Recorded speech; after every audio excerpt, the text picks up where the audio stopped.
Welcome student.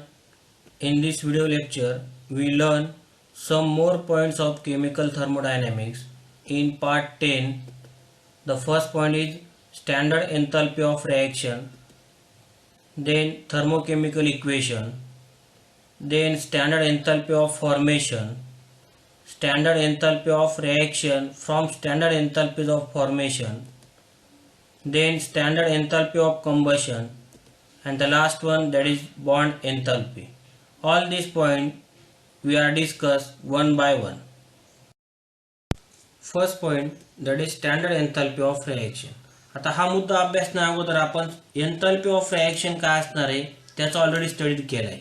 तर एन्थॅल्पी of reaction म्हणजे काय की एखादी केमिकल रिएक्शन घडून येत असताना जो एनर्जी चेंज असणार आहे ॲट रिएक्टंट साइड किंवा product side, that is nothing but the enthalpy of reaction.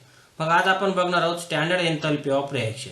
आता स्टँडर्ड एन्थॅल्पी ऑफ रिएक्शन ही टर्म अभ्यासण्या अगोदर पहिल्यांदा त्याची गरज काय असणार आहे.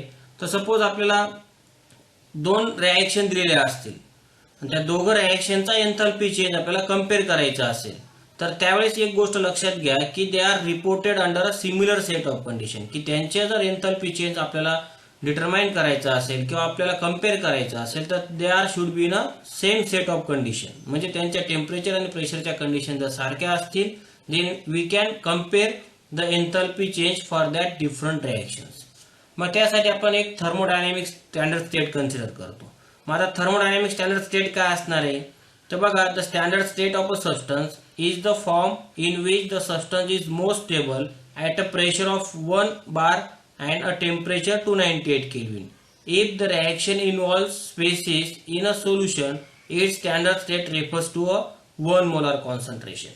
म्हणजे काय की त्या केमिकल रिएक्शन मध्ये जो पार्टिसिपेटंट सबस्टन्स असणार आहे तर तो मोस्ट स्टेबल पाहिजे, त्याचा प्रेशर जो काय असणार आहे तो 1 bar किंवा 1 atmospheric पाहिजे आणि त्याचं टेम्परेचर हे सुद्धा काय पाहिजे तर 298 केल्विन. आणि जर सपोज ती रिएक्शन मध्ये जे स्पेसिस इन्व्हॉल्व होते जर त्या ठिकाणी जर सोल्युशन असेल तर मग ते सोल्युशनची सुद्धा त्यांनी स्टँडर्ड स्टेट दिली तर ती काय असणार आहे 1 मोलार त्याची स्ट्रेंथ पाहिजे. मग ह्या जर कंडिशन्स त्या केमिकल रिएक्शनचे रिएक्टंट किंवा प्रोडक्ट फुलफिल करत असतील then we call that reaction is in a thermodynamic standard state. आलं लक्षात. मग त्यावरून आपल्याला स्टँडर्ड एन्थॅल्पी ऑफ रिएक्शनची डेफिनेशन देता येईल. The standard enthalpy of reaction is the enthalpy change accompanying the reaction when the reactant and product involve are in their standard state. लक्षात आलं. मग काय सांगितलं त्यांनी की अशी जी रिएक्शन की ज्या रिएक्शन मध्ये रिएक्टंट आणि प्रोडक्ट ते काय पाहिजे स्टँडर्ड स्टेट मध्ये पाहिजे आणि त्यावेळेस त्या रिएक्शन मध्ये जो एन्थॅल्पी चेंज होत असतो that is nothing but the standard enthalpy of reaction. आलं लक्षात.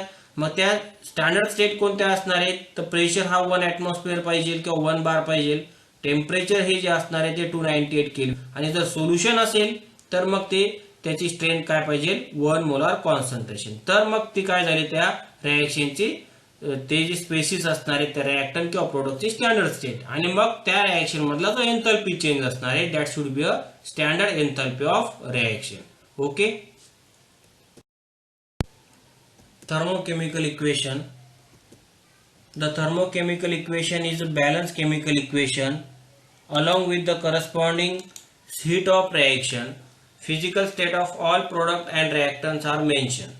आता या ठिकाणी बघा की थर्मोकेमिकल इक्वेशन म्हणजे काय असणार आहे असं इक्वेशन की ते काय पाहिजे बॅलन्स पाहिजे. अजून दुसरी कंडिशन काय सांगितले they are along with the corresponding hit of reaction म्हणजे तिथे हिट ऑफ रिएक्शन पण त्या ठिकाणी आली पाहिजे. नंतर काय physical state of all product and reactant are mention. आता या एक्झाम्पल मध्ये बघा की इथे मिथेन मॉलिक्यूल आणि ऑक्सिजन मॉलिक्यूल हे रिएक्टंट आहे. या दोघांच्या फिजिकल स्टेट या ठिकाणी आपण शो केलेले आहेत. त्यानंतर इकडे बघा CO2 आणि H2 यांचे फिजिकल स्टेट या ठिकाणी मेन्शन केलेले आहेत. म्हणजे रिएक्टर आणि प्रोडक्टच्या फिजिकल स्टेट मेन्शन केलेला पाहिजे. दुसरा मुद्दा काय असणार आहे the reaction should be a balance किंवा ते इक्वेशन काय पाहिजे त्या ठिकाणी बॅलन्स पाहिजे. इथं जर तुम्ही पाहिलं कार्बन इकडे कार्बन 1 आहे. आता हायड्रोजन इथं 4 आहेत, इथेही 4 आहेत.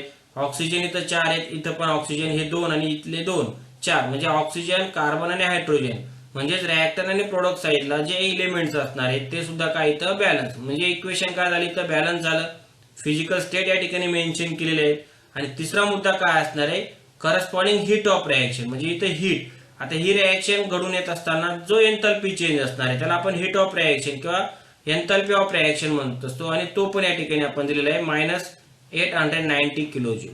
म्हणजे अशी इक्वेशन की ज्या इक्वेशन मध्ये या तिघ कंडिशन फुलफिल असतील, then we call equation is the thermochemical equation.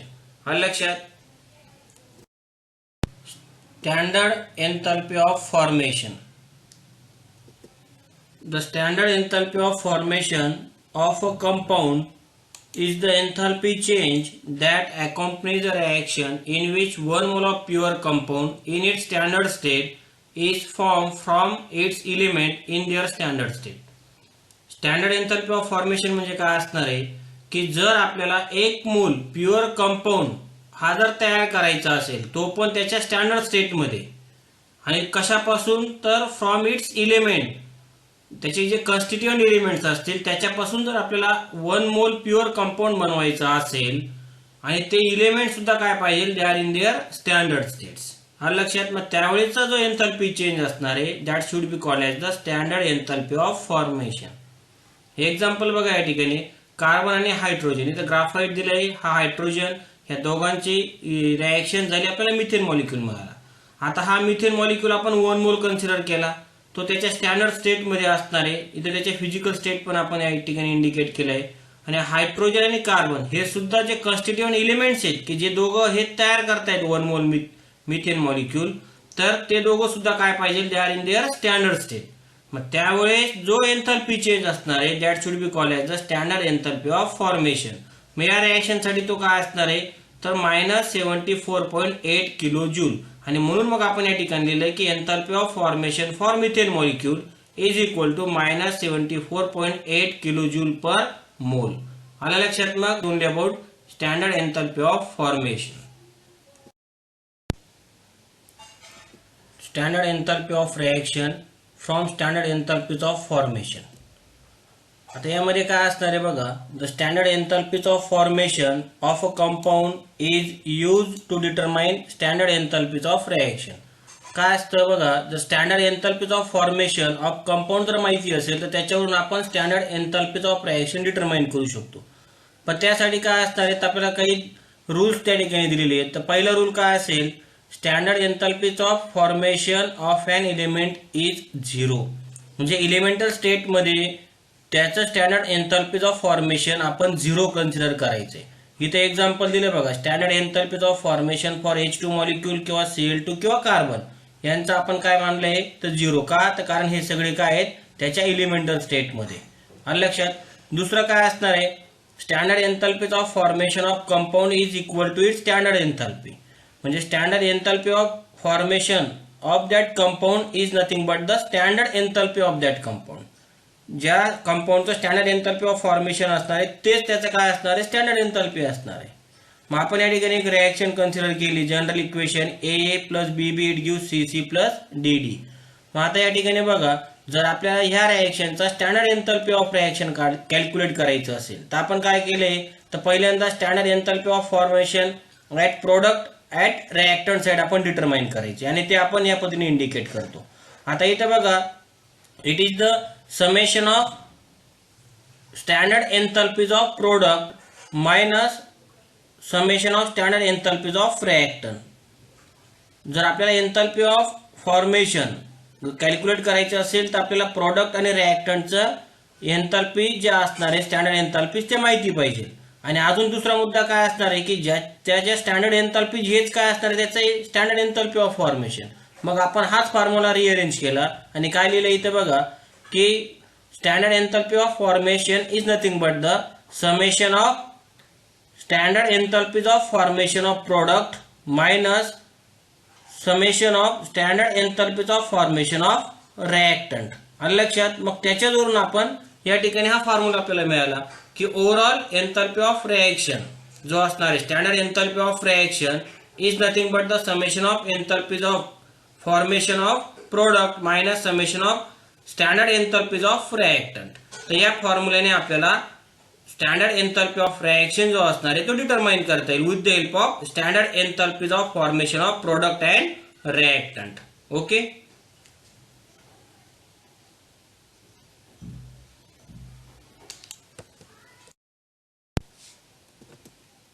Standard enthalpy of combustion. काय असणार आहे स्टँडर्ड एन्थॅल्पी ऑफ कंबशन? तर बघा, it is the enthalpy change when 1 mole of a substance, मग तो इलेमेंट असेल किंवा कंपाऊंड असेल, in its standard state is completely burn in excess of oxygen or completely oxidise. म्हणजे 1 मोल सबस्टन्स तर तो त्याच्या स्टँडर्ड स्टेटमध्ये असेल आणि जर त्याचं कम्प्लिटली ऑक्सिडेशन झालं किंवा तो कम्प्लिटली बर्न केला आपण एक्सेस ऑफ ऑक्सिजनमध्ये, तर त्यावेळेस जो एन्थॅल्पी चेंज असणार आहे that should be called as the standard enthalpy of combustion. मग या ठिकाणी बघा, आपण स्टँडर्ड इलेमेंट कोणता घेतलाय तर कार्बन. ठीक आहे, तो 1 मोल आपण कन्सिडर केला असेल, तो त्याच्या स्टँडर्ड स्टेटमध्ये असेल आणि मग त्याचा आपण एक्सेस ऑफ ऑक्सिजन बरोबर त्याची रिॲक्शन केली, आपल्याला इथं ते प्रॉडक्ट मिळाला. म्हणजेच काय असणार आहे की इथं त्याचं काय झालं, कम्प्लिटली ऑक्सिडेशन झालं आणि मग ह्या रिॲक्शनमध्ये त्याचा जो काही एन्थॅल्पी चेंज असणार आहे that should be called as the standard enthalpy of combustion. मग तो काय असणार या रिॲक्शनसाठी, तर तो दिलेला आहे -395.4 किलो जूल. त्याच पद्धतीने आपण दुसरं एक्झाम्पल जे C2H2 हा त्याच्या स्टँडर्ड स्टेटमध्ये असणार आहे, त्याचे आपण एक्सेस ऑफ ऑक्सिजनमध्ये रिॲक्शन केली, त्याचे ऑक्सिडेशन झालं, आपल्याला इथं CO2 आणि H2O मिळाला. तर ह्या रिॲक्शनसाठी सुद्धा जो एन्थॅल्पी चेंज असणार आहे तर तो सुद्धा काय असणार आहे स्टँडर्ड एन्थॅल्पी ऑफ कंबशन आणि तो किती इथं -1300 किलो जूल. आलं लक्षात? आता या ठिकाणी एक मुद्दा बघा, दोघं ठिकाणी जो स्टँडर्ड एन्थॅल्पी ऑफ कंबशन असणार आहे तो काय निगेटिव्ह. म्हणजेच काय, heat is always evolved in complete combustion and hence it is always negative. Negative केव्हा असतं, जेव्हा रिॲक्शन ही एक्झोथर्मिक असते, म्हणजे तिथं हीट इव्हॉल्व्ड होते त्यावेळेस आपण निगेटिव्ह साइन इंडिकेट करतो. आणि जनरली कंबशन रिॲक्शन जे असणार आहे त्यामध्ये हीट ही इव्हॉल्व्ड होते आणि म्हणून इथं जो एन्थॅल्पी चेंज असणार आहे तर तो आपण निगेटिव्ह साइनने इंडिकेट करत असतो. आलं लक्षात? Next point, bond enthalpy. It may be called as bond dissociation energy. The enthalpy change required to break a particular covalent bond in 1 mole of gaseous molecule to produce gaseous atoms or radicals is called bond enthalpy. It is always positive because energy is needed to break a bond. आता या ठिकाणी बघा, bond एन्थॅल्पी म्हणजे काय किंवा bond dissociation energy म्हणजे काय, दोघांचा अर्थ एकच. तर काय असणार आहे, जर 1 मोल गॅसियस मॉलिक्यूलमध्ये जे नंबर ऑफ कोव्हॅलेंट बॉन्ड असणार आहेत त्यांना जर आपल्याला ब्रेक करायचे असेल आणि ते ब्रेक केल्यानंतर त्याचं कन्व्हर्जन हे गॅसियस ॲटम किंवा रॅडिकल्समध्ये होत असेल, त्यावेळेस जो होणारा एन्थॅल्पी चेंज असेल किंवा त्यावेळेस असणारा जो एनर्जी चेंज असेल that is nothing but the bond एन्थॅल्पी किंवा त्यालाच आपण बॉन्ड डिसोसिएशन एनर्जी पण म्हणतो. आलं लक्षात? आणि इट इज ऑलवेज पॉझिटिव्ह का, कारण energy is needed to break a bond. कारण आपल्याला माहिती आहे की एनर्जी ही नेहमी आपल्याला लागणारच आहे एखाद्या मॉलिक्यूल मधले बॉन्ड ब्रेक करण्यासाठी आणि म्हणून ती काय असणार नेहमी पॉझिटिव्ह असते. Consider the reaction. बघा, इथं आपण हायड्रोजन आणि HCl मॉलिक्यूलचे रिॲक्शन कन्सिडर केलं आहे की इथं हायड्रोजन जो मॉलिक्यूल आहे तर त्याचं आपल्याला काय करायचे, 2 हायड्रोजन मध्ये किंवा 2 हायड्रोजन ॲटम्स मध्ये आपल्याला त्याचं कन्व्हर्जन करायचं असेल तर त्यावेळेस जो एन्थॅल्पी चेंज असणार आहे it is nothing but the bond enthalpy. मग आता bond enthalpy for hydrogen molecule किंवा bond enthalpy for this particular reaction काय असणार आहे, तो 436.4 किलो जूल. आणि बघा इथे पॉझिटिव्ह साईन आहे. आता तसंच HClचं गेलं तर HClचं सुद्धा H आणि Cl अशा 2 ॲटम मध्ये आपण त्या ठिकाणी त्याचं कन्व्हर्जन जर केलं, म्हणजे इथं H आणि Cl मध्ये जो बॉन्ड आहे कोव्हॅलेंट बॉन्ड तो ब्रेक केला आणि त्याचे H आणि Cl असे 2 ॲटम आपल्याला मिळाले, तर त्यावेळेस जी काही एनर्जी असणार आहे ती त्याची बॉन्ड डिसोसिएशन एनर्जी झाली किंवा त्यालाच आपण काय म्हटलं, बॉन्ड एन्थॅल्पी म्हटलं. आणि या रिॲक्शनसाठी तो बॉन्ड एन्थॅल्पी किती आहे तर 431.9 किलो जूल आहे. आलं लक्षात? तसं इथं पण काय, हा जो हायड्रोजन मॉलिक्यूल आहे ना, ह्या हायड्रोजन मॉलिक्यूल मध्ये कोव्हॅलेंट बॉन्ड आहे, तो ब्रेक केला, 2 हायड्रोजन आपल्याला मिळाले, त्यावेळेसचा जो एनर्जी चेंज असणार आहे that should be called as the bond enthalpy. आलं लक्षात? ते या पद्धतीने तुम्हाला दाखवतो. इथं दोघं पॉझिटिव्ह व्हॅल्यू इंडिकेट काय करतात की energy is always needed to break a bond. आलं लक्षात? आता पुढचा मुद्दा बघा, in a chemical reaction bonds are broken in the reactant molecules and bond are form in the product molecule. माहिती आहे आपल्याला की रिॲक्टंट साईडला काय होतं, ब्रेकिंग ऑफ बॉन्ड्स होतं आणि प्रोडक्ट साईडला काय होतं, फॉर्मेशन ऑफ बॉन्ड होतं. Energy is always required to break a chemical bond and while the energy is always released in the formation of bond.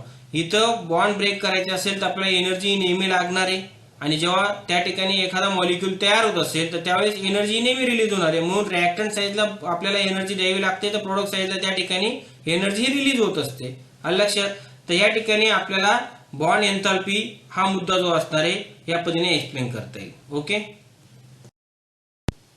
Next point, average bond enthalpy in polyatomic molecules. बघा आता या ठिकाणी each covalent bond in polyatomic molecule associated with its own specific bond enthalpy. आता own specific bond enthalpy ही term आपल्याला जर explain करायची असेल तर इथं आपल्याला H2O मॉलिक्यूलचं एक्झाम्पल घ्यायचं आहे. बिफोर दॅट, बॉन्ड एन्थाल्पी आणि ॲव्हरेज बॉन्ड एन्थाल्पी मधला काय फरक असणार आहे, तर बॉन्ड एन्थाल्पी ही जी टर्म असणार आहे तर ही टर्म आपण डायॲटॉमिक मॉलिक्यूलसाठी यूज करतो. जसं आपण हायड्रोजन मॉलिक्यूल 1 मोल हायड्रोजन मॉलिक्यूल घेतला, त्याच्यामध्ये जो कोव्हॅलंट बॉन्ड ब्रेक केला, 2 हायड्रोजन ॲटम त्या ठिकाणी तयार झाले, त्यावेळेस जो काही चेंज असणार आहे एन्थाल्पी चेंज, त्याला आपण बॉन्ड एन्थाल्पी असं म्हटलं. बरोबर आहे. पण जर सपोज तिथं आपण पॉलीएटॉमिक मॉलिक्यूल घेतला, जसं इथं वॉटर मॉलिक्यूल असेल तर तो डायॲटॉमिक नाही, तो पॉलीएटॉमिक मॉलिक्यूल आहे, की ज्याच्यामध्ये जर तुम्ही पाहिलं तर असे 2 बॉन्ड दिसतात बघा, 3 ॲटम्स आहेत आणि इथे हे 2 बॉन्ड तुम्हाला दिसत आहेत. मग अशा मॉलिक्युल्स मध्ये आपण बॉन्ड एन्थाल्पी ह्या टर्म ऐवजी ॲव्हरेज बॉन्ड एन्थाल्पी ही टर्म यूज करत असतो. आता इथं सुद्धा हा जो H2O मॉलिक्यूल आहे ना, हा 1 मोल मानलेला आहे आपण, म्हणजे इथं हा 1 मोल H2O मॉलिक्यूल आहे, त्याचं ब्रेकिंग होतंय 2 हायड्रोजन आणि 1 ऑक्सिजन मध्ये, त्यावेळेस जो एन्थाल्पी चेंज असणार आहे त्याला आपण ॲव्हरेज बॉन्ड एन्थाल्पी असं आपण म्हणतोय. मग त्याच्यासाठी बघा 2 स्टेप आपल्याला दिले, त्या H2O मॉलिक्यूलचं जे ब्रेकिंग होत असणार आहे दे आर इन 2 सक्सेसिव्ह स्टेप्स. कशा असतील त्या बघा. तर पहिल्या स्टेपमध्ये हा जो H2O मॉलिक्यूल आहे, तर हा जो पूर्ण H2O मॉलिक्यूल असणार आहे याचं ब्रेकिंग जेव्हा होईल की ह्या O आणि H यांच्यामध्ये ब्रेकिंग होईल. हे ब्रेकिंग होत असताना हा हायड्रोजन जो असणार आहे काही ना काही इन्फ्लुएन्स करत असतो, आणि ह्या हायड्रोजनच्या इन्फ्लुएन्समुळे इथं बॉन्ड एन्थाल्पी जी असणार आहे ती जास्त लागते. बघा इथं 499 किलो जूल आहे, पण as compare to first step, second step मध्ये ती कमी दिसते. का कमी दिसते? कारण दुसऱ्या स्टेप मध्ये ब्रेकिंग ऑफ OH बॉन्ड आहे त्या ठिकाणी, इथे OH बॉन्ड ब्रेक झाला, इथे OH बॉन्ड ब्रेक झाला. पण पहिल्या स्टेप मध्ये हा हायड्रोजन इन्फ्लुएन्स करत होता, पण दुसऱ्या स्टेप मध्ये इथं हायड्रोजन ब्रेक झाल्यामुळे इथं कुठलाही इलेमेंट जो असणार आहे तो नाहीये, आणि फक्त इथं ऑक्सिजन आणि हायड्रोजनच आहे, आणि म्हणून इथं जेव्हा त्याचं ब्रेकिंग होतं त्यावेळेस मात्र तिथं बॉन्ड एन्थाल्पी ही वेगळी. म्हणजे दोघही केसेसमध्ये केमिकल एन्व्हायरमेंट हे वेगवेगळे आहे, आणि म्हणून दोघही केसमध्ये बॉन्ड एन्थाल्पी ही वेगवेगळी, आणि म्हणून आपण म्हटलं की it has on specific bond enthalpy. Chemical environment वेगवेगळं असेल तर त्यांची बॉन्ड एन्थाल्पी ही वेगवेगळी असू शकते. आलं लक्षात? त्याच्यानंतर मग आपल्याला जर असा प्रश्न विचारला की what is the enthalpy of OH bond in H2O molecule, की H2O मॉलिक्यूल मध्ये जो OH बॉन्ड असणार आहे त्याची बॉन्ड एन्थाल्पी काय आहे, मग तुम्ही ही सांगणार की ही सांगणार. मग अशा वेळेस आपण ॲव्हरेज बॉन्ड एन्थाल्पी ही टर्म वापरत असतो. मग आपण काय करतो, या दोघा ज्या काही स्टेप असणार आहे त्या दोघं स्टेप मध्ये जी बॉन्ड एन्थाल्पी यांची आपण समेशन करतो डिवाइड बाय 2, म्हणजे यांचा आपण ॲव्हरेज काढतो, आणि तो ॲव्हरेज म्हणजेच काय असणार आहे मग त्याचा ॲव्हरेज बॉन्ड एन्थाल्पी. इथं आपण काय केले, या दोघांची समेशन केली, इथं 927 किलो जूल ही त्यांची समेशन आली, त्याचा ॲव्हरेज काढला आपण डिवाइड बाय 2, तर आपल्याला त्याचा ॲव्हरेज मिळाला 463.5 किलो जूल. म्हणजे हे काय झाली average bond enthalpy for OH bond in H2O molecule. आलं लक्षात? याच पद्धतीने तुम्हाला मिथेन मॉलिक्यूलचे एक्सप्लेन करता येईल. तर अशा पद्धतीने आपल्याला average bond enthalpy in polyatomic molecule he term explain करता येईल. Okay. Next, reactions and bond enthalpies.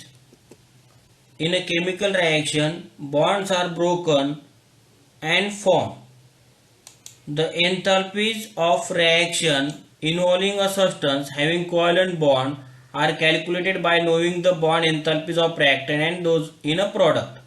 The calculations assume all the bonds of given type are identical. आता या ठिकाणी बघा केमिकल रिएक्शन म्हटले की तिथं बॉन्ड ब्रेकिंग आणि बॉन्ड फॉर्मेशन हे आलंच.